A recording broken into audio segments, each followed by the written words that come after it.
Night Rain is a hard game to try to describe because it has many elements borrowed from other genres, but not committing 100% to any of them. The first one would be of a Soulsborne game. The combat is pretty much the same thing that you've already seen in any FromSoft game, with the exception of character abilities, more of that later. An element that was borrowed from the Battle Royale genre was the looting system and the circle. After you finish your run, you'll get some permanent upgrades for your future runs, just like a roguelite. Now let's talk about the characters and the main difference between them. The character abilities and the beginning equipment. But that can be changed by looting. First, we have the Wilder. They'll start off with a small shield and a longsword. Every character has two abilities.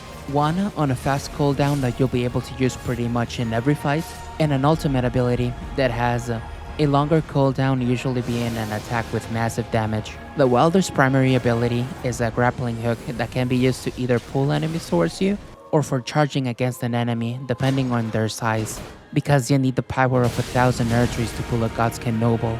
The hook can also be used for traversal, but you won't be using it for that purpose a lot, especially now that we have a sprint. It might be useful for dodging a huge AoE attack when you're out of stamina, so it's nice to have that option. The ultimate ability is a giant explosion that has a long activation period and short range, so timing and positioning are paramount to get the most out of this attack. A short time after activating your ultimate abilities, you'll have iframes, but still, whiffing this attack must hurt. Our next character is the Guardian, a bird person that has a great shield and an axe. They of course have a shield bash, and their abilities are an AoE that does a fair amount of damage, that also can send smaller characters flying to give you some crowd control. And their ultimate ability is also an AoE where you'll fly up in the air and come down like a rocket for major damage.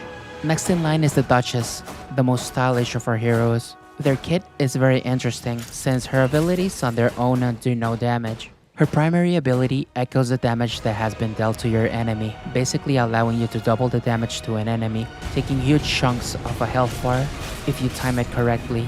The ultimate ability is a Veil of Shadow that makes you and your teammates invisible, giving you a brief period of time to disengage and heal or buff. Last but not least, we have the Recluse, who must be related to Guinevere. She was my least played hero. I don't like magic that much in FromSoft games. The name of the game with her is FP Management. Since this will be your primary way of dealing damage, the good thing is that there are several ways of refilling your mana in Night Rain. Especially as a Recluse, since her primary ability takes the essence out of both enemies and allies and converts it to FP. And once you have the essence of 3 creatures, you can release it as an attack. Her ultimate ability is also one that doesn't cause damage by itself, but marks an enemy that as it receives damage gives you HP and FP regeneration, which can be very useful if you and your team are low on flask. Now for the gameplay. You start in the round table hold where after matchmaking, you choose your character and get on the Hawk Tua bank boss. When approaching your destination, you drop, just like the Hawk Tua coin.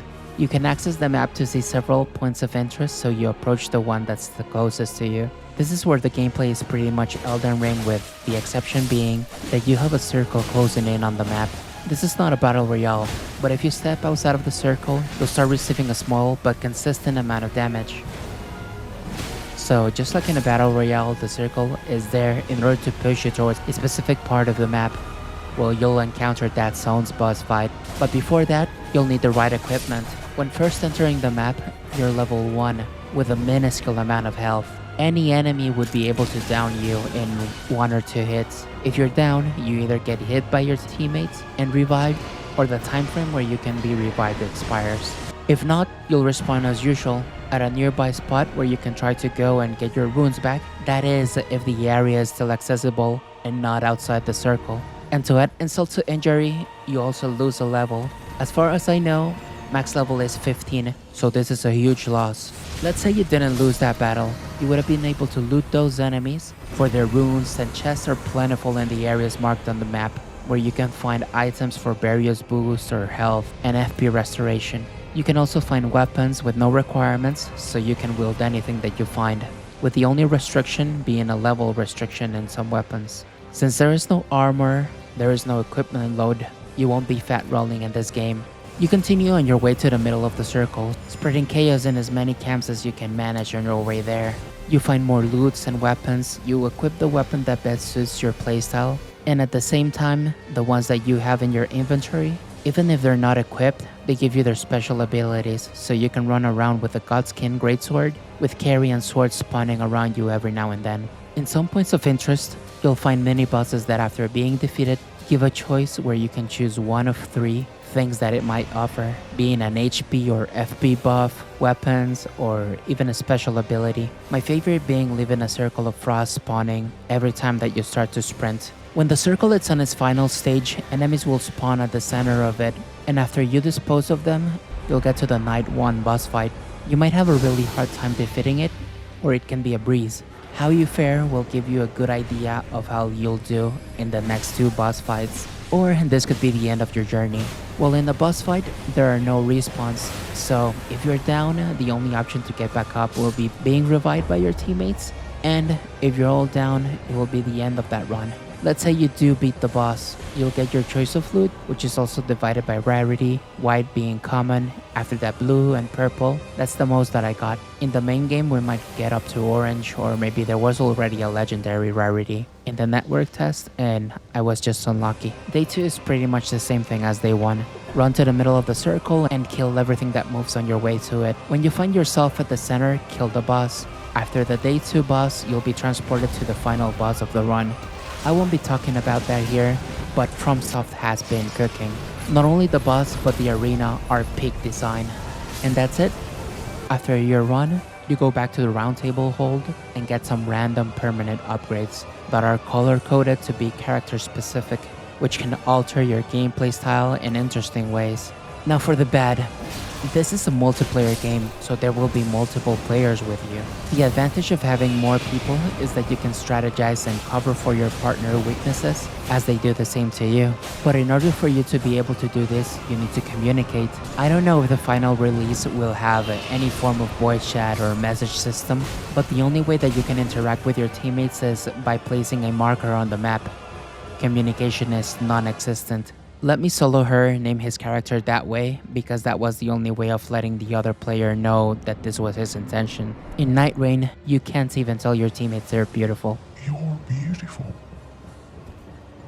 There is a permanent upgrade for your characters where your Estus flask gets replaced by an axe spray. It not only heals you, but your teammates in range. But there is no way of letting your teammates know that you got this upgrade. No way to tell them that you're about to use your Estus, so they can get in range. There is zero coordination besides pointing out a spot on the map.